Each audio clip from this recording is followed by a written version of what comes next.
Sabia que muitas famílias passam anos tentando resolver a seletividade olhando exatamente para o lugar errado? Se eu te perguntasse agora por que seu filho não come, talvez você respondesse: porque ele é seletivo, ou porque ele não gosta de comida, porque ele só quer besteira. Talvez você até me diria: porque ele é autista. Mas na maioria das vezes, nenhuma dessas respostas explica realmente o problema da criança. Uma das frases que eu mais escuto no consultório é: doutora, meu filho simplesmente não gosta de comer. E eu entendo completamente porque essa conclusão parece fazer muito sentido. Afinal, ele recusa alimentos, faz cara feia, empurra o prato, come pouquíssimas coisas, parece que não tem interesse pela comida. Mas existe um problema nessa interpretação da família. Ela faz parecer que a seletividade alimentar vem da comida, da recusa alimentar. E na maioria das vezes não nasce daí. A comida é apenas onde o problema aparece para a família. Só que o sintoma fica mais visível aí, na ponta do iceberg. Porque quando eu avalio uma criança seletiva, eu raramente encontro apenas um problema na comida, um problema alimentar. Ali tem uma história, uma cultura familiar, uma rotina que às vezes não está muito adequada, um padrão de funcionamento não muito legal. Um conjunto de fatores que juntos ajudam a explicar por que aquela criança chegou até a recusa alimentar. E é exatamente isso que eu quero te mostrar hoje. Porque quando você muda a forma de enxergar a seletividade do seu filho, você muda completamente a forma de tratar e é mais resolutivo. Então vamos começar pela parte visível do problema, tá? O que normalmente uma família percebe? Percebe que a criança só come alguns alimentos, que rejeita frutas, que não aceita verduras, que prefere alguns alimentos específicos e sempre aqueles mesmos alimentos, que depende de nuggets, pão, macarrão ou determinados produtos ultraprocessados. Ela percebe que existe briga na hora da refeição, uma ansiedade, muita negociação, choro, frustração. Isso existe, é o visível. Mas vamos pensar numa árvore. Você vê as folhas secas, você vê os galhos, mas não vê as raízes. Agora, imagine tentar resolver o problema apenas pintando as folhas. É isso que acontece quando olhamos apenas para os problemas, os alimentos recusados. Porque o alimento raramente é a causa da recusa alimentar. É somente o lugar onde várias dificuldades invisíveis estão se manifestando. Por isso, 2 crianças podem comer apenas 5 alimentos e ter causas completamente diferentes de seletividade. É exatamente por isso que copiar estratégias de internet frequentemente não funciona, ou do vizinho, aprender com a mãe, com o parente, não vai funcionar. Então agora vamos entrar na parte que quase ninguém vê. A primeira causa invisível de seletividade é a organização da fome. Muitas crianças seletivas, elas não estão percebendo fome da forma que deveriam. Elas comem o dia inteiro, tomam leite várias vezes, comem em horários aleatórios sem uma rotina de alimentar. Vão recebendo alimentos constantemente ao longo do dia. E aí o cérebro dessa criança começa a perder referências claras de fome e saciedade. A segunda camada dessa dificuldade alimentar é o processamento sensorial, especialmente crianças com autismo.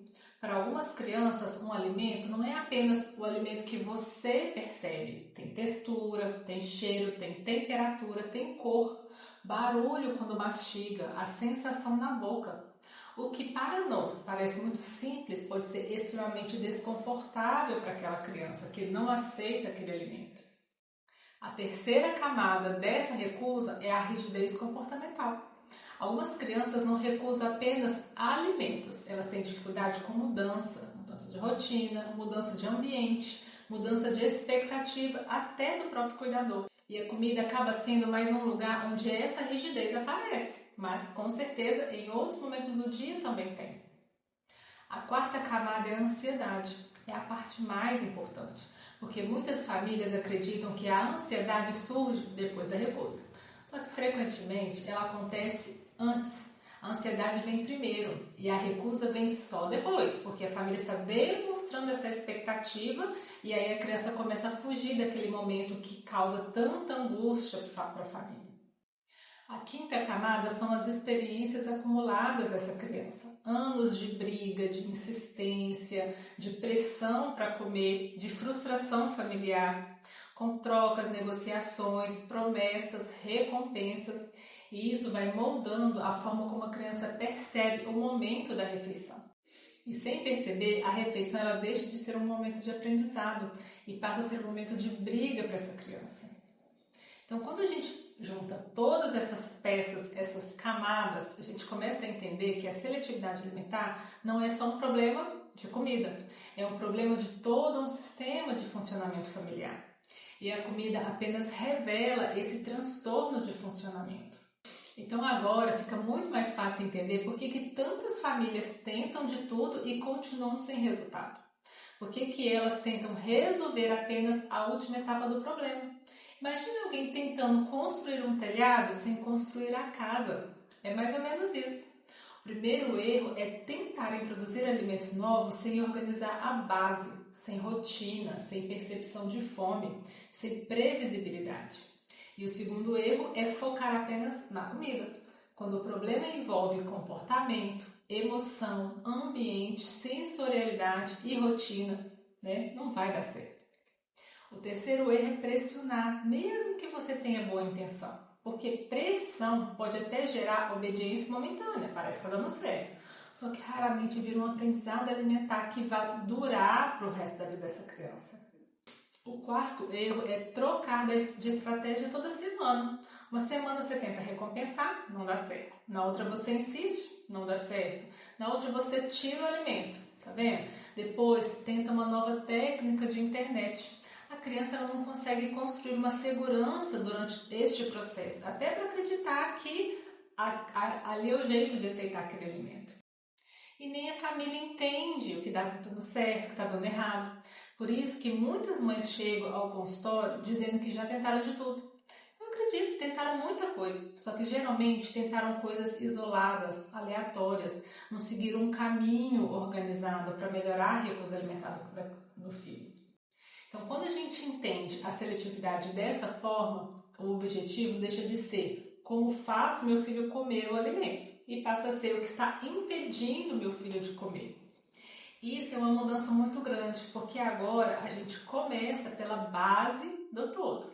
Primeiro a gente organiza o ambiente, depois a gente organiza a rotina, depois a gente observa quais fatores sensoriais podem estar atrapalhando essa criança, quais fatores comportamentais, e aí a gente constrói experiências positivas, como se fosse uma reintrodução alimentar.